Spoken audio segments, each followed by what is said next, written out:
Hey everybody, patch 29.6 was released today for the Perils in Paradise expansion reveal. The release date is July 23rd. Lots of stuff is happening. The patches is not just for the expansion. I want to unpack some of these things that happened and discuss them. So yeah, the pre-purchase is going on now. Check out the other video I will link here. I do have a giveaway, so just remember I do have a giveaway. This is coming out July 23rd. You can get the Mayor and the Manager for free right now if you log in. Here's some of the new stuff just for this patch.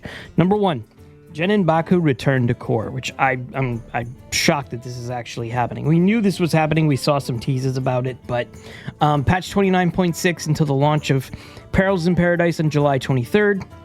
Genn and Baku will be added to the free core set. So that means they're playable standard and wild for everyone during that time. And there's going to be some nutty stuff that's going to be happening across the board. Genn does start of game. If your deck has only even cost cards, your starting hero power costs 1. That's crazy. And then Baku is start of game. If your deck has only odd cost cards, upgrade your hero power. Also broken. Should be fun to see what's happening, what all the combos are going to be. Great thing is he's not going to cost you any extra. And also, I don't know if you've seen the signature legendaries for these. Those are pretty nutty as well. Also, one of the things that they did with this patch was buddies are added into Battlegrounds. There is some bugs right now, but they're probably going to clean those up pretty quickly. But buddies was a cool mechanic that was introduced a little while ago. It's been gone for a bit.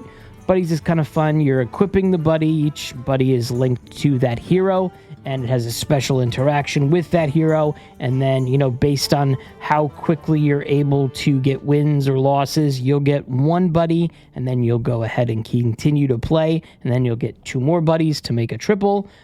There's a lot, and I put notes. I have an old video from 2-3 days ago talking about this in more detail. A lot of stuff happened. There's 12 new buddies, 23 updated buddies, new and returning minions, minion pool changes. All this is more. There's also a preview blog that I've linked before, so I'll link it again, obviously.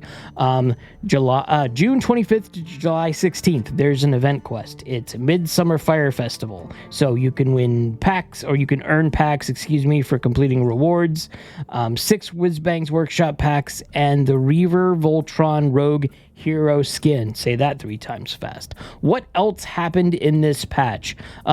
July has the same twist as before, the Whizbangs heroes, but they're coming out with new heroes that you can try. This one is Mayor and the Manager. It seems fitting for this set. The passive is Seize the Opportunity. When you play your rightmost card, draw a card. That doesn't sound fun to me, but that's fine. This is shuffle 3 coins into your deck. Okay, maybe it does now with the hero power what it is. There's Lady Liadrin, Sargeras. Sargeras looks broken. I was reading this today at lunch. The end is nigh. At the start of your turn, shuffle a 10-cost spell that deals 30 damage into your deck. What? And then, listen, the hero power is Twisting Nether. 3 mana, destroy all minions, only usable once. Okay, well, that's a good thing that it's only usable once. This thing would be broken beyond repair if you were allowed to use that more than once, and especially with the passive. At the start of your turn, shuffle a 10-cost spell that deals 30 damage into your deck. I think the only thing that would be good fighting this is Cthulhu with his 90. Anyway, there's ETC, Elite Tauren Champion. At the end of your turn, give a random taunt minion in your hand +2/+2. The hero power is get a 2/1 rocker with taunt. The finale is summon it. All right, there's some cool things coming. I will leave a link to these notes in the description, but all of these sound at least interesting to try. The twist mode, if you haven't played it, and I know I've said this 19 times in the past couple of videos since the new version of Twist came out. It's fun. You should definitely try it, especially now. Hopefully there's something for everybody here.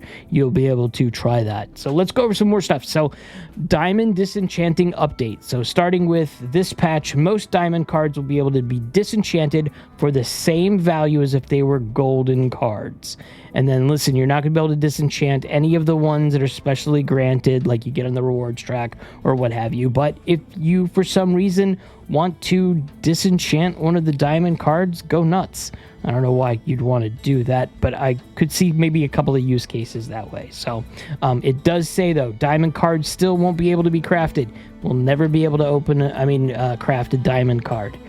So, save them or not or what have you. You'll never get it back unless you get it again somehow.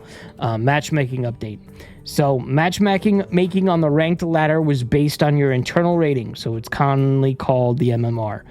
While you had bonus stars and based on ladder rank after you ran out of bonus stars, now matchmaking will continue to be based on your internal rating even after you run out of bonus stars. So this change should reduce matchmaking complexity and result in more consistent and fairer matches throughout the ladder.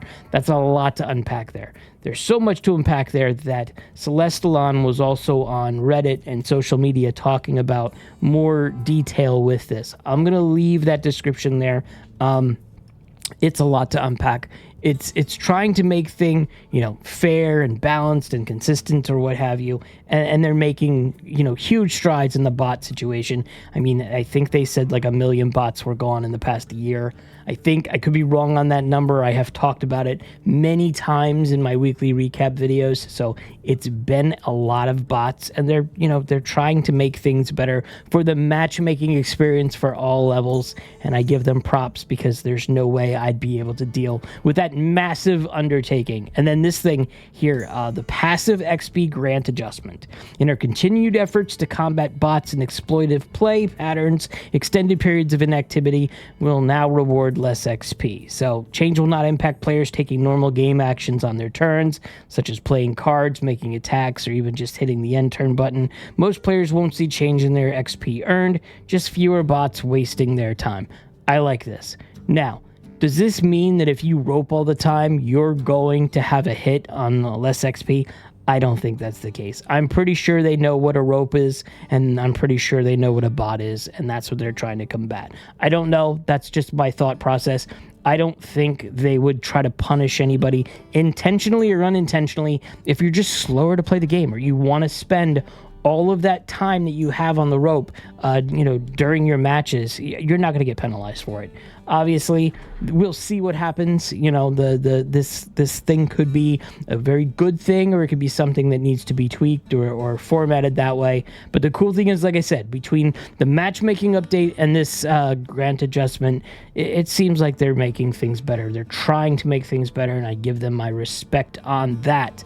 And listen, there's also in here a lot of bug fixes. So there's fixed a bug where complete your deck button was missing. I did not know that was a fact. Fixed a bug where persistent effects like sigils and auras didn't stack if replayed by cards like Test Greymane or Jotun the Eternal. There's a lot of bugs here. I definitely suggest you taking a look at this. And then also while we're talking about it, there's some known issues, and these known issues are, it looks mostly like these are items that came through from Battlegrounds with this patch. So the buddy button can't be pinged. The team is targeted in fixing this in the next major patch. I'm going to imagine that just means you don't have anything pop up to see what you have. It just can't be worked that way. And then Hearthstone Brew has gotten his iconic hands confused. They're looking into that. Okay, so that's most likely standard or using that card in traditional.